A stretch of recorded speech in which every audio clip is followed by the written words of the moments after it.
Mike, congratulations this evening. It was not an easy one, man. You guys were going in there and trading bombs and busted up. Give me an idea what you're feeling like right now, emotionally and physically. Well, I said it wasn't going to be easy. I said that we were going to go in there, cut each other up, we were going to bleed, and people were going to get hurt.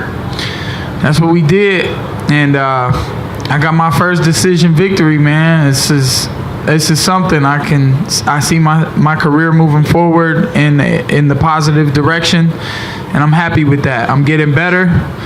Shows room for growth. That's always good. You know, you can't be as I can't just know everything yet. So,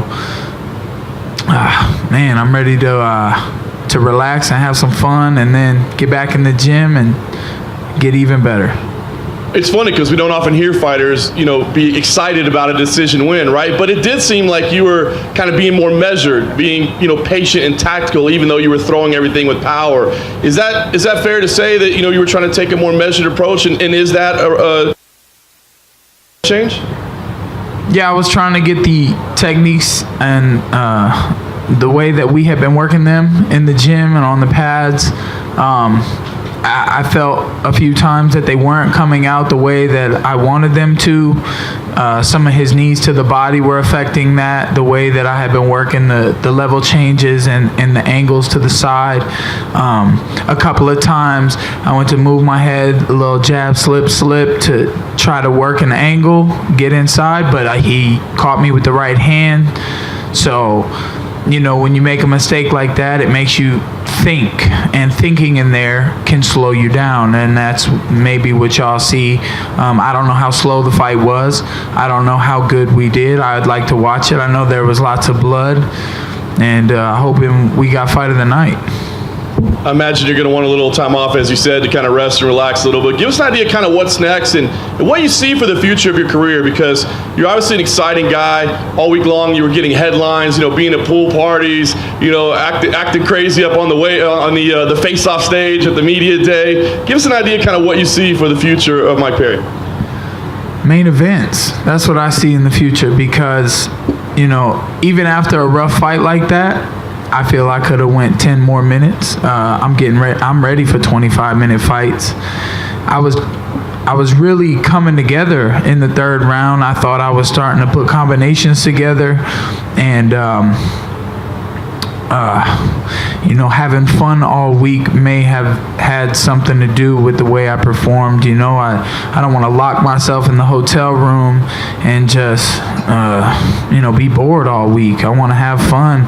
This is the best job in the world, and probably the hardest job in the world. So might as well have a good time while I'm doing it. Mike, you're talking about having a good time. Is it possible that you were actually enjoying yourself during that fight? What goes through the mind of a fighter when you're engaging in such a bloody back and forth war like that with someone like Paul Felder? I was trying to have a good time, and there were times when I was failing. Might have been when I was running into those knees or those right hands.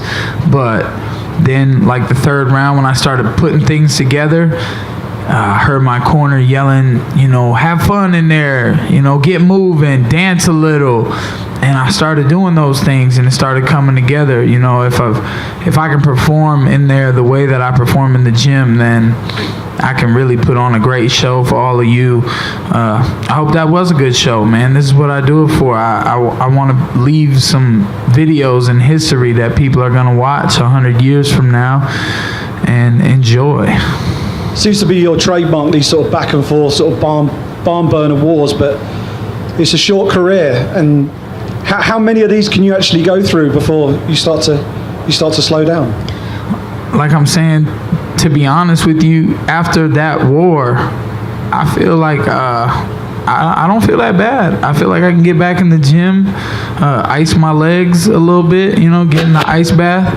The PI has a nice little ice bath that I like to jump into. That thing is very relaxing. So I think a couple days in that, and I'm ready to spar. I'm ready to work. I mean, obviously, I got to let these stitches get taken out first. I don't want to open these cuts, but I don't think I took the damage that he did. I mean, in the first 15 seconds, we had a little clash of headbutts.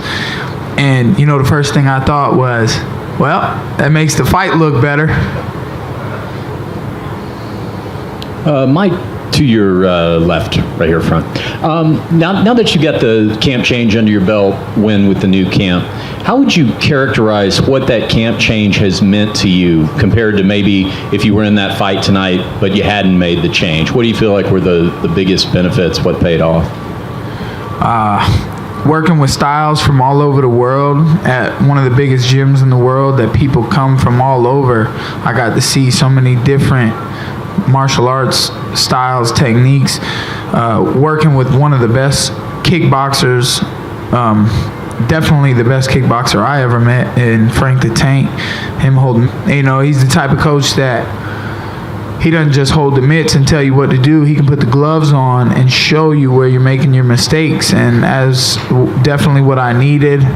My other camp was great, but it was full of grapplers, and that's not really my fighting style. I found some people who are a little crazier like me. They like to get in there and bite down and get into fights. And we all know that's what I like to do. I do it every time.